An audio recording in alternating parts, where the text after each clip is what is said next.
RJD लगातार JDU और BJP के संबंधों को लेकर सवाल उठा रही है, जिसको लेकर बीजेपी ने कड़ी प्रतिक्रिया यहां पर जाहिर की है। बीजेपी के प्रवक्ता निखिल आनंद ने कहा कि पार्टी फोरम के अंदर तमाम तरीके की बातें होती हैं, लेकिन जेडीयू के राष्ट्रीय अध्यक्ष आरपीसी सिंह और सीएम नीतीश कुमार ने स्पष्ट कर दिया है कि बिहार में एनडीए की सरकार 5 सालों तक चलेगी। ऐसे में आरजेडी का उम्मीद लगाना बेवजह है। कोई भी राजनीतिक दल अगर परिवारवादी पार्टी नहीं है, किसी के पॉकेट की पार्टी नहीं है, किसी की निजी दुकान नहीं है, तो निश्चित तौर पर लोकतंत्र में विश्वास करती है। भारतीय जनता पार्टी देश भर के सभी लोकतांत्रिक दलों के बीच एक मॉडल है।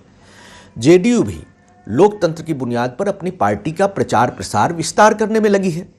और पार्टी की अंदरूनी बैठक में इंडिविजुअल ओपिनियंस एक्सप्रेस किए जाते हैं, ये सामान्य सी बात है। लेकिन पार्टी के शीर्ष नेता और आधिकारिक बयान जब तक जारी नहीं हो, उन बातों पर कयास बयान नहीं देने चाहिए। और मुझे लगता है कि विपक्ष अपने गिरेबान में झांके जेडीयू बीजेपी की बैठक में क्या होती है, इसमें बहुत रुचि लेने की उनको जरूरत नहीं है। इस पूरी खबर पर वरिष्ठ संपादक मधुशील जी हमारे साथ जुड़ गए हैं। मधुशील जी, आरजेडी लगातार जेडीयू और बीजेपी के संबंधों को लेकर सवाल उठा रही है, लेकिन यहां पर सफाई देते हुए भी नजर आ रहे हैं तमाम बीजेपी के लोग। देखिए कंचन, चूंकि सरकार जब बनी थी पिछले महीने, मतलब दिसंबर माह में सरकार बनी, नवंबर माह में सरकार बनी थी बिहार की, और 1 माह से कुछ ज्यादा वक्त हो गया है सरकार का, और मंत्रिमंडल कई मुद्दे ऐसे हैं जिसको लेकर के विपक्ष ये मानता चल रहा है और वो बताता भी रहा है राज्य के लोगों को कि एनडीए में सब कुछ ठीक नहीं चल रहा है। उसमें सबसे पहला मुद्दा ये है कि सरकार के गठन के बाद अब तक, मतलब 2 महीने लगभग होने जा रहे हैं, मंत्रिमंडल का विस्तार नहीं किया गया। अब तक केवल जो 36 मंत्रियों का बर्थ होता है वहां बिहार मंत्रिमंडल में, और उस लिहाज से अगर आप देखें तो 36 मंत्रियों को शपथ नहीं दिलाई गई है। अब तक केवल 14 मंत्री ही उनके साथ हैं, नीतीश कुमार के कैबिनेट में अभी हैं। तो ये एक मुद्दा ये है। और अभी राज्यसभा चुनाव के दौरान भी कुछ चीजें देखने को मिली थी। उसके बाद अरुणाचल में जब जेडीयू के विधायक भाजपा का दामन थाम लिए थे, तो कई ऐसे घटनाक्रम हुए हैं जिनको लेकर के ये माना जा रहा है कि जेडीयू और भाजपा के रिश्तों में मतलब दूरियां बढ़ती दिख रही हैं। लेकिन लगातार बीजेपी और जेडीयू के नेता, खास करके नीतीश कुमार भी इन खबरों पर जो है वो विराम लगाते रहे हैं, और वो यही बताते रहे हैं लोगों को कि सब कुछ ठीक चल रहा है। लेकिन आज जब राज्य कार्यकारिणी की बैठक चल रही थी पटना में, उस दौरान भी नीतीश कुमार ने कुछ ऐसे ही पंक्तियों का हवाला दिया जिससे ये माना जा सकता है या कहा जा सकता है या विपक्ष को एक बार और मौका मिल गया है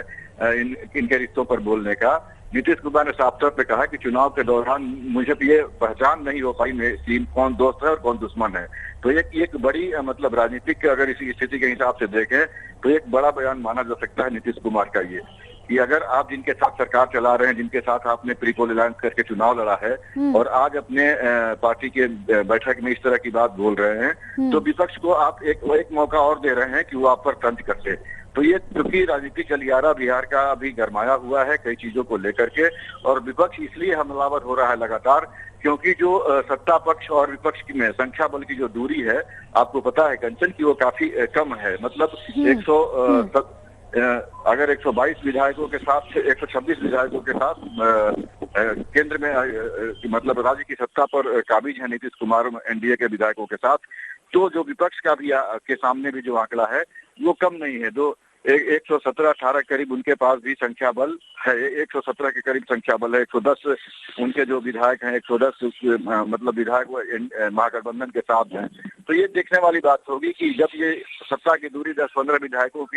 के मार्जिन मात्र से वो सत्ता में आने से रुक गए हैं, तो वो लगातार अपनी मजबूती जताते रह रहे हैं। लेकिन जो बीजेपी और जेडीयू के अंदर खाने में जो सब कुछ चल रहा है, जैसे आज का जो बयान बैठक के दौरान आया हुआ है, या उनकी जो कार्यकारिणी की जब बैठक हुई, राष्ट्रीय अध्यक्ष, इसके पहले जो राष्ट्रीय परिषद की बैठक हुई थी, राष्ट्रीय अध्यक्ष के रूप में आरसीपी सिन्हा को चुना गया, नीतीश कुमार ने अपनी कुर्सी उनको दे दी। और उस लिहाज से देखें आज ये कयास लगाया जा रहा है कि अभी थोड़ी देर के बाद ये खबर आ सकती है कि वशिष्ठ नारायण सिंह की जगह रामसेवक सिंह प्रदेश अध्यक्ष बनाए जाएंगे, और फिर से एक बार बिहार में जो जेडीयू ने प्रयोग किया था लौह कुश समीकरण का, कुर्मी कुशवाहा की जातियों के नेताओं को बढ़ावा देकर के तब उपेंद्र कुशवाहा जो अभी रालोसपा के प्रमुख हैं वो उस समय प्रदेश अध्यक्ष हुआ करते थे जदयू के कंचन। हाँ हाँ, कहीं ना कहीं मधुर जी देखा जाए जिस तरीके से जेडीयू के राष्ट्रीय अध्यक्ष आरपीसी सिंह और सीएम नीतीश कुमार ने यह स्पष्ट कर दिया है कि बिहार में एनडीए की सरकार 5 सालों तक चलेगी। ऐसे में जो सपने आरजेडी अभी भी देख रही थी, जो उम्मीद एक लगाकर बैठी थी, वो उम्मीद यहाँ पर टूटती हुई नजर आ रही है। देखिए कंचन, जिस तरह से अभी हाल आपने देखा होगा कि 3-4 दिन पहले जो खबरें आई थी कि कांग्रेस में का एक बड़ा धड़ा जो है, एक बड़ा खेमा जो है वो टूट की स्थिति में है और वो कांग्रेस के नेतृत्व पर, राज्य नेतृत्व है या केंद्रीय नेतृत्व है, उस पर आरोप लगाते हुए और लगातार अपना ऐतराज या विरोध कह लें वो दर्ज कराता रहा है। ऐसे में अगर कांग्रेस में टूट होती है और उसके अधिकांश विधायक अगर पाला बदलते हैं या महागठबंधन से रिश्ता तोड़ लेते हैं और एक न्यूट्रल स्थिति में भी रहते हैं, तभी महागठबंधन कमजोर होता दिखेगा। कांग्रेस के पास फिलहाल 19 विधायक हैं और ऐसे में अगर 11 विधायक या 12 विधायक पाला छोड़ देते हैं तो फिर इनकी संख्या घट करके, महागठबंधन की संख्या घट करके 102-3 पर आ जाएगी। अब ऐसी या 100 से नीचे भी आ सकती है। तो ये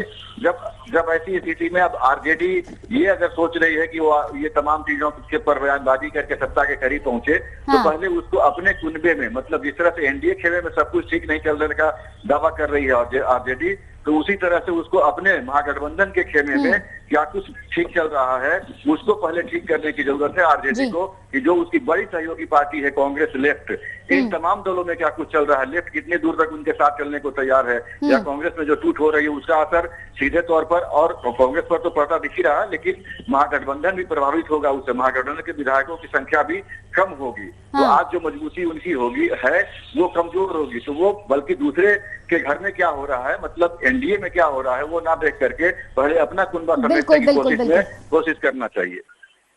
आपने बिल्कुल सही कहा कि अपने घर में क्या चल रहा है पहले इसे देखना चाहिए, ना कि एनडीए के अंदर क्या चल रहा है या बीजेपी के अंदर क्या चल रहा है। इन तमाम चीजों को दरकिनार करके जरूरत है कि आरजेडी अपने अंदर ये ध्यान रखे कि उनकी पार्टी में क्या कुछ चल रहा है। बहुत बहुत शुक्रिया मधुर जी हमारे साथ जुड़ने के लिए। तो महागठबंधन आरजेडी खास तौर पर सबसे बड़ी यहां पर उम्मीद लगाकर बैठी थी और नीतीश कुमार ने जिस तरह से स्पष्ट कर दिया है, जिस तरीके से फोरम के अंदर तमाम तरीके की बातें हो रही हैं, जेडीयू के राष्ट्रीय अध्यक्ष आरपीसी सिंह ने भी स्पष्ट कर दिया है कि बिहार में एनडीए की सरकार 5 सालों तक चलेगी। ऐसे में आरजेडी जो उम्मीद लगाकर बैठी थी, जो सपना देख रही थी, वो यहां पर टूटता हुआ नजर आ रहा है।